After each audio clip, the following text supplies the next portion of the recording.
Eh bien, salut à toi, mon ami, j'espère que tu te portes bien.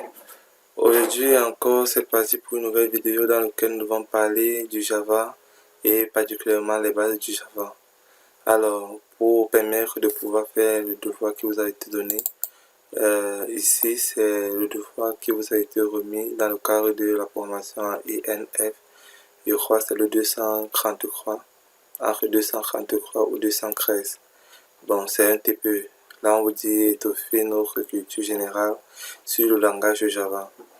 Donc, l'idée ici, c'est d'écrire un programme Java qui affiche tous les entiers compris entre deux bornes, la borne A et la borne B. Et comme je vous le disais tantôt, étant donné que nous avons 3 applications que nous sommes censés réaliser pour le TP concernant les bases de données, j'ai donc sollicité faire un jumelé. Donc nous devons utiliser une application, nous devons réaliser cette application en utilisant et les bases de données et la programmation en Java.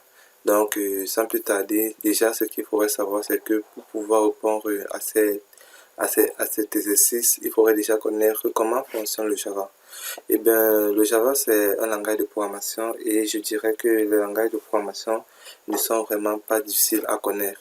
Donc, tout comme la programmation en C, la programmation en Python, le Java fait partie des multi-langages de programmation que vous pourrez avoir une fois à utiliser dans votre vie professionnelle. Ce que vous devez savoir, c'est que en fait, le plus difficile, c'est l'algorithme. Donc, si vous avez déjà eu une bonne base en algorithmique, je pense que le Java ne va plus causer de problème. Alors, le langage Java, c'est un langage comme tout autre et elle a besoin de quoi? Elle a besoin d'être comprise. Imaginez un peu que vous voulez développer ou alors que vous voulez apprendre le français ou l'anglais. Alors, certaines personnes d'entre vous, vous serez tenté à aller dans les centres de formation pour pouvoir mieux apprendre et apprendre rapidement contre une attestation qui vous sera délivrée à la fin de votre formation, tandis que d'autres vont se débrouiller sur Internet. C'est la même chose avec les langages de programmation. En réalité, lorsque vous apprenez par exemple un nouveau langage, ce qu'on va vous dire, c'est connaître la syntaxe, c'est-à-dire vous devez connaître le vocabulaire, la grammaire et aussi la prononciation. Donc, supposons que je veux apprendre de l'anglais. Tout ce que j'ai besoin de connaître pour pouvoir parler de l'anglais, c'est un grand nombre de vocabulaire. Donc, si j'ai un maximum de vocabulaire, alors je pourrais parler facilement l'anglais. Mais par la suite, peut-être que je pourrais vouloir mieux améliorer ma prononciation, ou alors j'aimerais par exemple parler comme un natif, ou alors j'aimerais parler l'anglais soutenu. Et à ce moment, je vais connaître, en plus de mon vocabulaire, on va me dire, bon voilà, il va falloir connaître aussi une bonne notion en grammaire, et avec cette bonne notion en grammaire, tu pourras parler de manière avancée. C'est la même chose en programmation, donc vous aurez besoin d'un certain nombre de syntaxes pour pouvoir vous en sortir déjà et coder comme un natif. Et c'est ce qui va nous concerner dans le cadre de cette série de tutoriels. Donc, je vais vous apprendre à connaître les bases qu'il faudrait pour pouvoir créer une application, créer le logiciel, créer le logo autant pour moi, créer le marketplace et aussi comme jumeler l'application avec la licence et le setup.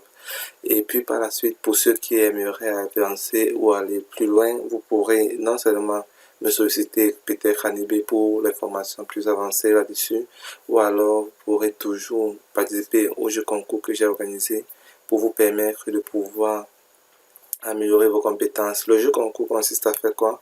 C'est un jeu dans lequel vous n'avez pas forcément besoin de connaissances. Donc, vous venez, vous postulez, si vous êtes sélectionné. Nous vous donnons des cours pendant 2 semaines et durant ces 2 semaines, vous avez des tests qui vous sont donnés et qui vont marquer les pourcentages que vous aurez reçus. Après les 2 semaines, vous serez maintenant évalué. Et en fonction des évaluations, s'il arrive que vous avez les mêmes notes avec un candidat, on va se baser sur les tests qu'on vous avait donnés au préalable.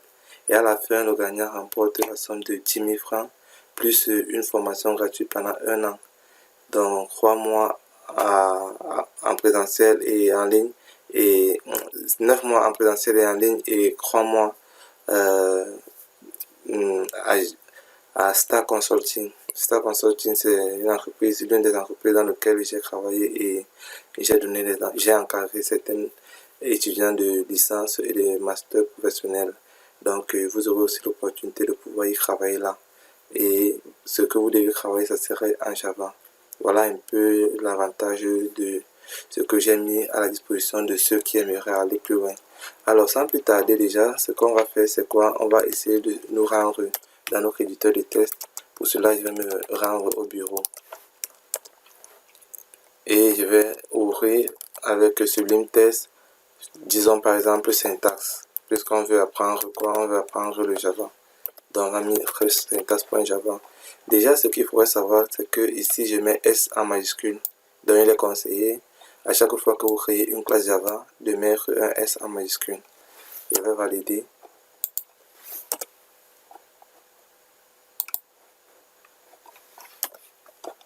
Voilà, donc ici, je vais essayer de réduire ceci. Et là, j'ai mon Sublime Test, je vais chercher syntaxe.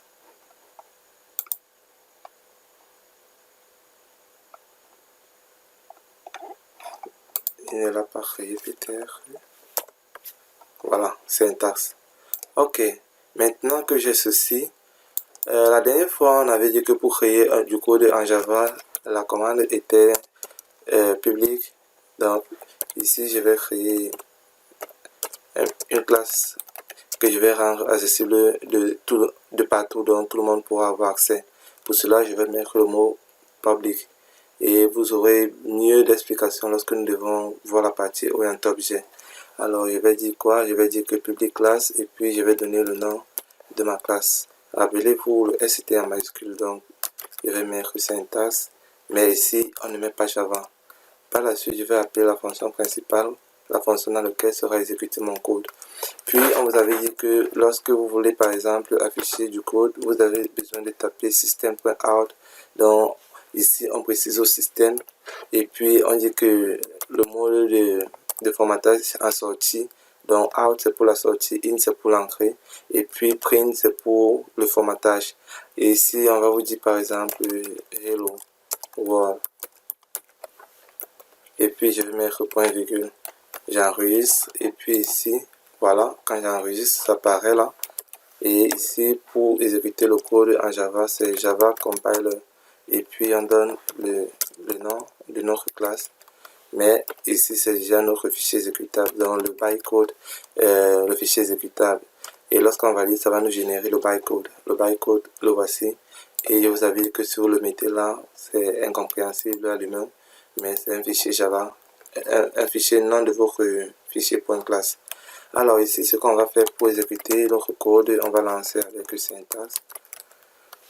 Tout simplement, donc Java, syntaxe, pas de Java. Et ici, qu'est-ce qu'on voit? Hello World. Alors ici, la syntaxe que nous devons apprendre, ou la syntaxe que nous apprenons, c'est que en Java, pour créer par exemple le code, nous avons une hiérarchie ou une structure. La structure du Java se compose entre une classe. Donc là, on a une classe et à l'intérieur de la classe, on a une méthode principale. Cette méthode principale, c'est à l'intérieur de cette méthode principale que sera affiché tout le contenu de la classe. Donc, c'est-à-dire tout ce que nous voulons afficher à l'écran. Alors, lorsque vous voulez apprendre, par exemple, un nouveau langage, la plupart des temps, on vous dit, vous devez apprendre le vocabulaire. Ici, notre vocabulaire, c'est l'ensemble des mots que nous devons apprendre comme système, out, print, hello world. Ici, si je mets out, si je mets et puis je valide, et que j'essaie de relancer mon programme, donc je vais recompiler, et puis je vais réexécuter. Alors, ici, qu'est-ce qu'on vous voyez?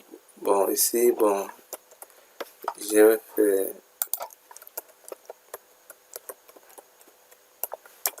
Voilà. Donc ici, bon, c'est parce que là, je suis dans l'invite de commande et que j'ai configuré mon invite de commande pour que ça soit en blanc. Mais elle va vous afficher en rouge si vous êtes plutôt dans des autres éditeurs de test ou comme Visual Studio Code ou autre.